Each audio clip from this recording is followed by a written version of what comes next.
So Andhra Pradesh assembly నియోజకవర్గాలను మనం చూస్తే 175 assembly నియోజకవర్గాలకు రేపు ఎన్నిక జరగబోతుంది. ప్రతి నియోజకవర్గం కూడా పార్టీలకు కీలకం కానుంది. రాజకీయ విశ్లేషకుల అంచనాలు ఏమవుతాయి అనేది కూడా తేలనుంది. ఓటరు నాడి ఎలా ఉండబోతుంది, ఓటరు ఏ విధంగా తీర్పు ఇస్తారు అనేది రేపు బ్యాలెట్ బాక్సుల్లో ఓటరు తీర్పు అనేది నిక్షిప్తమవుతుంది. జూన్ 4న ఫలితాలు విడుదలవుతాయి. అదేవిధంగా 25 లోక్సభ నియోజకవర్గాలకు కూడా రేపే ఆంధ్రప్రదేశ్లో ఎన్నిక జరగబోతుంది. మొత్తంగా ఆంధ్రప్రదేశ్ ఓటరు తీర్పుపై రాజకీయ పార్టీల్లో తీవ్ర ఉత్కంఠ అయితే నెలకొంది. ఇక ఆంధ్రప్రదేశ్లో ఇప్పుడు పోటీ చేసే ముఖ్యమైన అభ్యర్థులు ఒకసారి మనం చూద్దాం. సో జగన్మోహన్ రెడ్డి మనందరికీ తెలిసిన వ్యక్తి, ముఖ్యమంత్రిగా బాధ్యతలు నిర్వర్తించారు. సో రాజకీయాల్లోకి ఒక పెను ప్రభంజనంలా వచ్చి ఒక చరిత్ర సృష్టించారు జగన్మోహన్ రెడ్డి. కడప నుండి అంటే కడప జిల్లా పులివెందుల నుంచి ప్రాతినిధ్యం వహించబోతున్నారు. పులివెందుల చాలా ప్రతిష్టాత్మకమైన నియోజకవర్గం. జగన్మోహన్ రెడ్డి ఈసారి పులివెందుల నుంచి బరిలో నిలవబోతున్నారు. అదేవిధంగా అన్నీ తానే ప్రచారాన్ని హోరెత్తించారు జగన్మోహన్ రెడ్డి. మొత్తంగా 175 అసెంబ్లీ నియోజకవర్గాల్లో ప్రచారాన్ని హోరెత్తించారు జగన్మోహన్ రెడ్డి. ఇక 25 అసెంబ్లీ నియోజకవర్గాలకు అభ్యర్థుల వడపోత దగ్గర నుంచి ప్రతిదీ కూడా అంటే ఒక స్ట్రాటజీని జగన్మోహన్ రెడ్డి ఈసారి యూజ్ చేశారని చెప్పవచ్చు అభ్యర్థుల మార్పు ద్వారా. మరి ఫలితం ఎలా ఉంటుంది, ప్రజల తీర్పు ఎలా ఉండబోతుంది అనేది మాత్రం జూన్ 4నే తేలనుంది. ఇక మరొక ఇంపార్టెంట్ క్యాండిడేట్ మనం చూసుకుంటే మాజీ ముఖ్యమంత్రి చంద్రబాబు నాయుడు కుప్పం నుంచి ప్రాతినిధ్యం వహిస్తున్నారు. ఈసారి ఎలాగైనా కుప్పంలో చంద్రబాబుకు చెక్ పెట్టాలని అధికార వైసీపీ అయితే ప్రయత్నాలు చేసింది. ఆ ప్రయత్నాలు నిజంగా అక్కడి ప్రజల తీర్పు ఎలా ఉండబోతుంది ఏంటి అనేది మాత్రం జూన్ 4నే తేలనుంది. ఎన్డీఏ కూటమి ద్వారా అంటే కూటమిని జతకట్టి ఖచ్చితంగా ఈసారి ఆంధ్రప్రదేశ్లో అధికారాన్ని చేపట్టాలని చెప్పి చంద్రబాబు ప్రయత్నాలు చేస్తూ ఉన్నారు. సో ఆ ప్రయత్నాలు ఫలిస్తాయా, నిజంగా చంద్రబాబు చేసిన ప్రచారం ప్రజలు ఆకర్షితులవుతారా అనేది మాత్రం రేపు బ్యాలెట్ బాక్సుల్లో నిక్షిప్తమై జూన్ 4న ఆంధ్రప్రదేశ్ ఓటరు తీర్పు అనేది తెలిసే అవకాశం ఉంది. ఇక మరొక ప్రముఖ వ్యక్తి చూసుకుంటే జనసేన అధినేత పవన్ కళ్యాణ్ పిఠాపురం నుంచి పోటీ చేస్తున్నారు. ఈసారి ఎలాగైనా గెలవాలన్న కసితో ప్రచారాన్ని హోరెత్తించారు పవన్ కళ్యాణ్. సో ఒక రకంగా చెప్పాలి అంటే ఆంధ్రప్రదేశ్లో కూటమికి బలం చేకూరింది అంటే అది పవన్ కళ్యాణ్ వల్లే అంటారు రాజకీయ విశ్లేషకులు. అటు బీజేపీని ఒప్పించటము, అదేవిధంగా ఇటు చంద్రబాబును ఒప్పించటము, ఇద్దరికి సఖ్యత కుదిర్చింది మాత్రం పవన్ కళ్యాణ్ అని చెప్తూ ఉంటారు రాజకీయ విశ్లేషకులు. మొత్తంగా అంటే ఓటు అనేది చీలకుండా ఉండాలి, ఖచ్చితంగా వైసీపీని గద్దెదించాలి అంటే కూటమి ద్వారానే సాధ్యమని చెప్పి పవన్ కళ్యాణ్ విశ్వసించారు. ఆ విధంగా అడుగులు వేశారు. పవన్ కళ్యాణ్ తన అదృష్టాన్ని ఈసారి పిఠాపురం నుంచి పరీక్షించబోతున్నారు. సో మొత్తంగా జనసేన వ్యూహం ఫలిస్తుందా, అధినేత ఎలాంటి వ్యూహాలు రచించారు, పిఠాపురంలో పవన్ కళ్యాణ్ ఈసారి జెండా ఎగరవేస్తారా లేదా అనేది మాత్రం జూన్ 4న తేలనుంది. సో మరొక అభ్యర్థి మనం చూసుకున్నట్టయితే మంగళగిరి నుంచి లోకేష్ ప్రాతినిధ్యం వహిస్తున్నారు. టీడీపీ జాతీయ ప్రధాన కార్యదర్శిగా లోకేష్ ఉన్నారు. సో ప్రచారాన్ని అయితే హోరెత్తించారు. గతంలో మంగళగిరి నుంచే పోటీ చేశారు. ఎక్కడ ఓడిపోయానో అక్కడి నుంచే గెలిచి అసెంబ్లీకి అడుగులు వేస్తాను అంటూ లోకేష్ ప్రచారంలో అయితే చెప్పారు. సో మొత్తంగా అక్కడ ఉన్న అంటే మంగళగిరిలోని స్థానికులతో మమేకమై తన ప్రచారాన్ని హోరెత్తించారు.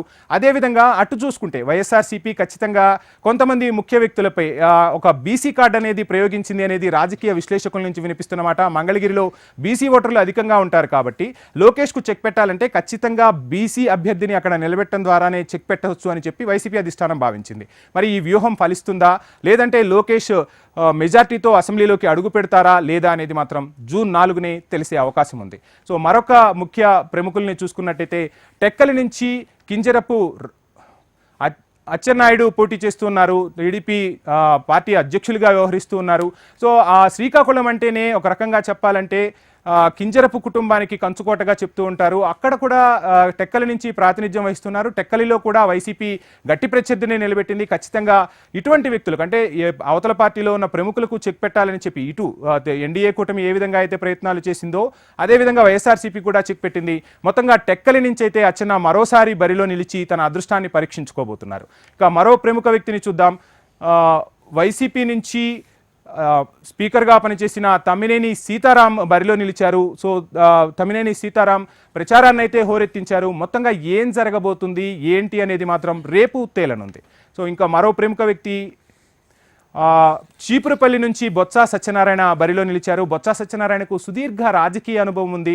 సో వైఎస్ఆర్ క్యాబినెట్లో కూడా కీలక శాఖలను నిర్వహించారు. ఆ తర్వాత జగన్ ప్రభుత్వంలో కూడా కీలక శాఖలు నిర్వహించిన బొత్స చీపురుపల్లిలో పోటీ చేస్తున్నారు. చీపురుపల్లి ఓటరు తీర్పు ఎలా ఉండబోతుంది ఏంటి, అక్కడ తన ప్రత్యర్థిపై బొత్స విజయం సాధిస్తారా, బొత్స ఇచ్చిన హామీలు, బొత్స ప్రచారము ఏంటి, ఎలా ఉంది, బొత్స వైపు ప్రజలు మొగ్గు చూపారా లేదా అనేది మాత్రం జూన్ 4నే తేలుతుంది. ఇక కడప జిల్లా రాజకీయాలు ఎప్పుడూ లేని విధంగా హాట్ పుట్టిస్తున్నాయి. తెలుగు రాష్ట్రాల చూపు మొత్తం ఇప్పుడు రాజకీయంగా చర్చించుకునే ఒక నియోజకవర్గం ఏదైనా ఉంది అంటే అది కడప నియోజకవర్గమే. ఎప్పుడూ లేని విధంగా ఒక్కసారిగా వైఎస్ఆర్ కుటుంబంలో విభేదాలు బయటపడటం, షర్మిల తెలంగాణ నుంచి ఆంధ్రప్రదేశ్కి వెళ్ళి అక్కడ ఆంధ్రప్రదేశ్ చీఫ్గా బాధ్యతలు చేపట్టడం, ఆ బాధ్యతలు చేపట్టిన తర్వాత కడప నుంచి పోటీ చేయడం అనేది ఒక పెను సంచలనంగా మారింది. అక్కడ అవినాష్ పై బరిలో నిలిచారు షర్మిల. అన్నీ తానై ప్రచారాన్ని హోరెత్తించారు. ఒకవైపు ఆంధ్రప్రదేశ్ పీసీసీ పగ్గాలు చేపట్టిన తర్వాత అభ్యర్థుల ఎంపిక దగ్గర నుంచి అన్నీ తానై ముందుకు నడిచారు. అదేవిధంగా కడప నుంచి చాలా సెంటిమెంట్ ఉంటుంది. రాజశేఖర్ రెడ్డికి కడప జిల్లాతో చాలా సెంటిమెంట్ ఉంటుంది. అదేవిధంగా తన సమీప బంధువు అవినాష్ పై బరిలో నిలిచారు. కడప ప్రజల తీర్పు అనేది ఎలా ఉండబోతుంది, లోక్సభకు ఇక్కడి నుంచి ప్రాతినిధ్యం వహిస్తున్నారు షర్మిల ఇక్కడి నుంచి లోక్సభకు ప్రాతినిధ్యం వహిస్తున్నారు. షర్మిల గెలిస్తే ఒక సంచలనమే అవుతుంది అంటున్నారు రాజకీయ విశ్లేషకులు.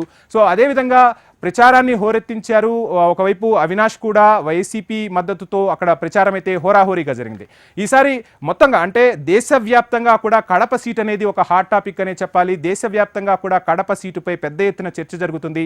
కడపలో షర్మిల విజయం సాధిస్తుందా లేదంటే అవినాష్ వైపు ప్రజలు మొగ్గు చూపుతారా, మొత్తంగా కడప ప్రజల తీర్పు ఎలా ఉండబోతుంది అనేది జూన్ 4నే తేలనుంది. ఏది ఏమైనా కడప నియోజకవర్గం మాత్రం ఈసారి ఎన్నికల్లో హాట్ టాపిక్ అనే చెప్పాల్సి ఉంటుంది. ఇక నాదెండ్ల మనోహర్ జనసేనానిలో క్యాడర్ 2గా చెప్తూ ఉంటారు. సో పార్టీ అధ్యక్షుడి తర్వాత బాధ్యతలన్నీ తన భుజస్కంధాలపై మోసుకున్నారు. తెనాలి నుంచి పోటీ చేస్తున్నారు. స్పీకర్గా పోటీ చేసిన అనుభవం కూడా ఆయన సొంతం. తెనాలి నుంచి బరిలో నిలిచి తన అదృష్టాన్ని పరీక్షించుకోబోతున్నారు నాదెండ్ల మనోహర్. అంబటి రాంబాబు సత్తెనపల్లి నుంచి మరోసారి బరిలో నిలిచారు. వైసీపీ ప్రభుత్వంలో అదేవిధంగా వైసీపీ పార్టీలో కీలక నేతగా చెప్తూ ఉంటారు. అంబటి రాంబాబు ప్రచారాన్ని హోరెత్తించారు. మొత్తంగా ప్రజల తీర్పు ఎలా ఉండబోతుంది అనేది మాత్రం జూన్ 4నే సత్తెనపల్లి ఓటర్ల తీర్పు అనేది తేలనుంది. రోజా మంత్రిగా పనిచేశారు. సినీ స్టార్గా మంచి క్రేజ్ అయితే ఉంది. రోజా నగరి నుంచి మరోసారి బరిలో నిలుస్తున్నారు. నగరి నుంచి టికెట్ వస్తుందా రాదా అన్న నేపథ్యంలో రోజా వైపే జగన్ మొగ్గు చూపారు. మరోసారి నగరిలో గెలిచి నగరి ఎమ్మెల్యేగా జగన్కు బహుమతి ఇస్తానన్నారు రోజా. సో మొత్తంగా అయితే హోరాహోరీ పోరే నెలకొనబోతుంది. నగరి ఓటర్ తీర్పు ఎలా ఉండబోతుంది అనేది మాత్రం మనం జూన్ 4నే చూడాల్సి ఉంటుంది. కన్నా లక్ష్మీనారాయణ అనూహ్యంగా టీడీపీలోకి వచ్చారు. అంబటి రాంబాబుపై బరిలో నిలిచారు. సో మొత్తంగా హోరాహోరీ పోరు నిలబడబోతుంది. కన్నా లక్ష్మీనారాయణకు సుదీర్ఘ రాజకీయ అనుభవం ఉంది. వైఎస్ఆర్ హయాంలో మంత్రిగా పనిచేసిన అనుభవం ఆయన సొంతం. గుంటూరు జిల్లా రాజకీయాలపై తనదైన ముద్ర వేయగలరు కన్నా. సో మొత్తంగా ప్రజల ఓటు తీర్పు అనేది ఎలా ఉండబోతుంది ఏంటి అనేది మాత్రం రేపు బ్యాలెట్ బాక్సుల్లో నిక్షిప్తం కానుంది. మరొక క్యాండిడేట్ మనం చూస్తే పురంధేశ్వరి, ఎన్టీఆర్ కూతురుగా అదేవిధంగా రాజకీయంలో బీజేపీ పార్టీలో ఒక కీలక నేతగా బీజేపీ పగ్గాలు చేపట్టారు. బీజేపీ పగ్గాలు చేపట్టిన తర్వాత తనదైన శైలిలో ముందుకు వెళ్తూ ఉన్నారు. ఒకవైపు మోడీ అదేవిధంగా అమిత్ షాల సహకారంతో ఆంధ్రప్రదేశ్లో ముందడుగు వేస్తున్నారు. కూటమిలో చేరటంలో కీలక పాత్ర పురంధేశ్వరి పోషించారనే చెప్పవచ్చు. ఇక పురంధేశ్వరి రాజమండ్రి నుంచి లోక్సభ బరిలో నిలిచారు. ఖచ్చితంగా రాజమండ్రి లోక్సభ నియోజకవర్గాన్ని కైవసం చేసుకోవాలని బీజేపీ అడుగులు వేస్తుంది. సో మొత్తంగా రాజమండ్రి ఓటర్ తీర్పు ఎలా ఉండబోతుంది ఏంటి అనేది మాత్రం జూన్ 4నే చూడాల్సి ఉంటుంది. ఇక మరొక సెలబ్రిటీ అదేవిధంగా రాజకీయ నాయకుడు మూడోసారి హ్యాట్రిక్ కొట్టాలని చూస్తున్నారు. హిందూపురం నుంచి బాలయ్య ప్రచారాన్ని హోరెత్తించారు. హిందూపురంతో పాటు మిగతా నియోజకవర్గాల్లో తనదైన శైలిలో ప్రచారాన్ని హోరెత్తించారు. హిందూపురంలో బాలయ్యకు చెక్ పెట్టాలని చెప్పి వైసీపీ అయితే తీవ్ర ప్రయత్నాలే చేసింది. కానీ అక్కడ బాలయ్య ఏం చేయబోతున్నారు, ఎటువంటి మ్యాజిక్ క్రియేట్ చేయబోతారు, మూడోసారి విజయం సాధిస్తారా లేదా అనేది మాత్రం జూన్ 4నే మనం చూడాల్సి ఉంటుంది. ఇక మరొక ముఖ్య వ్యక్తి నల్లారి కిరణ్ కుమార్ రెడ్డి. కిరణ్ కుమార్ రెడ్డి రాజంపేట నుంచి బరిలో నిలిచారు. ముఖ్యమంత్రిగా పనిచేశారు, అనూహ్యంగా బీజేపీలోకి అడుగులు వేశారు, రాజంపేట నుంచి బరిలో నిలిచారు. సో ఆ చుట్టుపక్కల ప్రాంతాల్లో కిరణ్ కుమార్ రెడ్డికి కుటుంబానికి మంచి రాజకీయ నేపథ్యం అయితే ఉంది. మరి రాజంపేట ప్రజల తీర్పు ఎలా ఉండబోతుంది? ముఖ్యమంత్రిగా పనిచేసిన కిరణ్ కుమార్ రెడ్డి ఎంపీగా తన గళాన్ని లోక్సభలో వినిపించబోతున్నారా లేదా తెలియాలంటే 4వ తారీఖు వరకు వేచి చూడాల్సిందే.